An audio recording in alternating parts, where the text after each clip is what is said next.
कितने घंटे हम प्रार्थना करते हैं उस अनुशासन से। Jesus said, till now you have asked me nothing, यीशु कहते हैं कि तुमने अभी तक मुझसे कुछ नहीं मांगा, but ask so that your joy may be full. लेकिन मांगो ताकि तुम्हें आनंद मिल जाए, तुम्हारा आनंद भरपूर Your हो जाए। joy gives him joy. आपको जब आनंद मिलता है तो इससे परमेश्वर को आनंद मिलता है।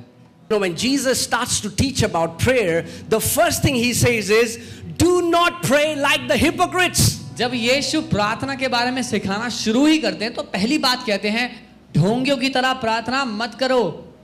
Do not. That means hypocrites also pray. इसका मतलब ढोंगी लोग भी प्रार्थना करते हैं। But Jesus said, लेकिन यीशु ने कहा, but when you pray, he's talking to his people. He's like, you do not pray like hypocrites, but my people, when you pray, वो अपने लोगों से बात करते हुए कह रहा है, ढोंगियों की तरह प्रार्थना मत करना, लेकिन मेरे लोगों जब तुम प्रार्थना करो, when you pray, जब तुम प्रार्थना करो, go into your closet, अपने कक्ष में प्रार्थना करते pray to जाओ, your father in the secret. अपने पिता से गुप्त में प्रार्थना करो जाकर।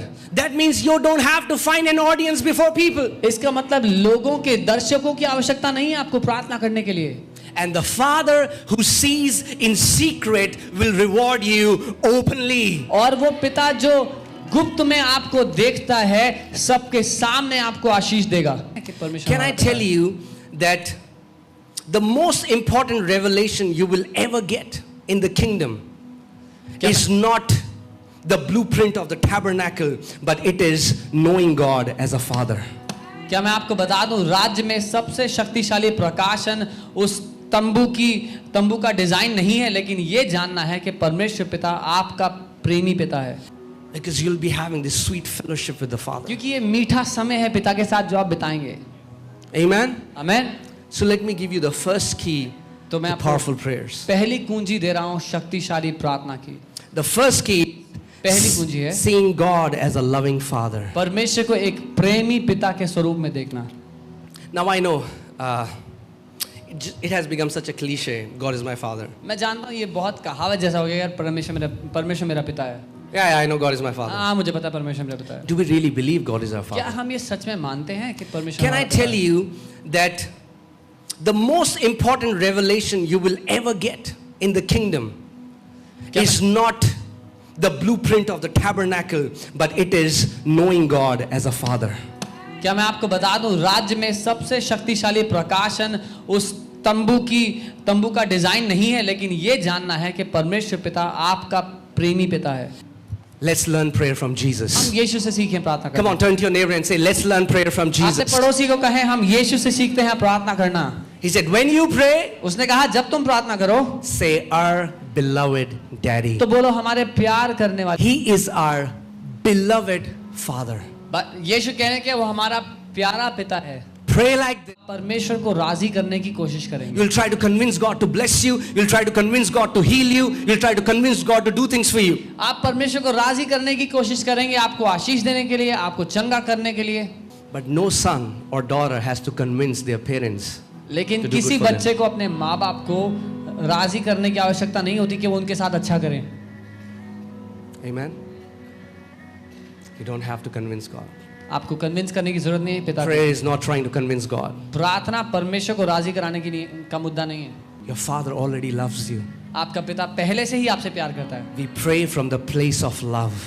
उस प्रेम की स्थान से प्रार्थना करें। We pray from that place of trust. हम भरोसे के उस स्थान से प्रार्थना करते हैं। We pray from that place that my father already desires good for me and he has no evil plans for me. उस स्थान से कि मेरा पिता पहले से ही मेरे लिए भला चाहता है, भली योजनाएं बनाता है और कोई बुराई वो मेरे बारे में नहीं सोचता।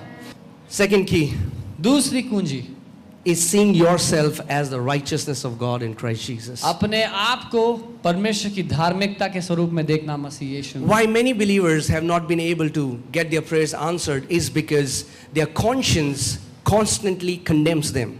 क्यों बहुत से विश्वासी प्रार्थना का उत्तर नहीं पाते? इसलिए क्योंकि उनका विवेक उन पर लगातार दोष लगाते रहता है। We cannot enter in the holiest by our works. It's only by the blood. हम अति पवित्र स्थान में अपने कामों के भरोसे प्रवेश नहीं कर सकते, केवल यीशु के लहू के द्वारा कर सकते हैं। Yes, You were not worthy, but the Bible says you have been made worthy by that sacrifice on the cross. Amen. Bible कहती हाँ हम योग्य नहीं थे, लेकिन बाइबल कहती है हम योग्य बना दिए गए उस क्रूस के बलिदान के द्वारा. Don't pray as if the cross never existed. ऐसे प्रार्थना ना करो कि क्रूस कभी हुआ ही नहीं. Don't pray as if Jesus never sacrificed himself for entire humanity. इसलिए ऐसे प्रार्थना ना करो कि यीशु ने कभी अपने आप को बलिदान किया ही नहीं मनुष्य जाति के लिए. But this pulpit is not in Mount Sinai. This pulpit is in Mount Zion. And I want to tell you, you are righteous. You are holy. You are accepted in the beloved. You are God's beloved sons and daughters. And He is pleased in you. लेकिन ये pulpit Sinai पर्वत पर नहीं, लेकिन सियोन पर्वत पर रखा है. इसीलिए मैं आपको बताना चाहता हूं, आप पापी नहीं, आप धर्मी हैं. आप परमेश्वर की धार्मिकता है मसीह यीशु में. आप उसके प्रिय बेटे, उसकी बेटी हैं. And now he says, do you not know? Because many people don't know. Apostle Paul is saying, do you not know you are the temple of the Holy Spirit? God doesn't dwell in unholy temples. He dwells in holy temple because His blood has washed you, cleansed you and made you holy. इसीलिए पौलुस प्रेरित कहते हैं, क्या तुम नहीं जानते अभी तक? क्योंकि बहुत से लोग हैं जो अभी तक नहीं जानते कि तुम पवित्र आत्मा के मंदिर हो. पवित्र आत्मा अपवित्र जगहों पर नहीं, लेकिन पवित्र मंदिरों में रहता है. इसीलिए वो आपके अंदर उंडेला गया है. Not only you are released, you are declared righteous. इतना ही नहीं कि आपको बाइज्जत बरी कर दिया गया, आपको धर्मी ठहराया गया है. And you are given a right standing before God. और परमेश्वर के सामने खड़े होने का एक इज्जत का स्थान दिया गया है. What is the right standing before God? क्या है वो सही स्थान परमेश्वर के सामने? Are you ready? तैयार हो? The standing of Jesus. But how do you receive it? Through the knowledge, the Bible says, through the knowledge of Him. पर आप कैसे वो सब ग्रहण करते हैं? उसको जानने के द्वारा. Many people, and this does not mean head knowledge, it means revelation knowledge. और ये ज्ञान दिमागी ज्ञान नहीं है, ये प्रकाशन है. So that means when you get this revelation knowledge that in Christ God has already given you all things, you stop begging and you start partnering with Him and you start saying what He says. मतलब जब मसीह में आपको कुछ चाहिए तो आप भीख मांगना बंद करें, लेकिन आप विश्वास करें जो उसने पहले ही आपको दे दिया. मेरे पास The Bible is saying your faith will become effective. Bible कह रही है आपका विश्वास तब कार्यशील बनेगा. This word effective comes from the Greek word ergonomic. ये जो शब्द है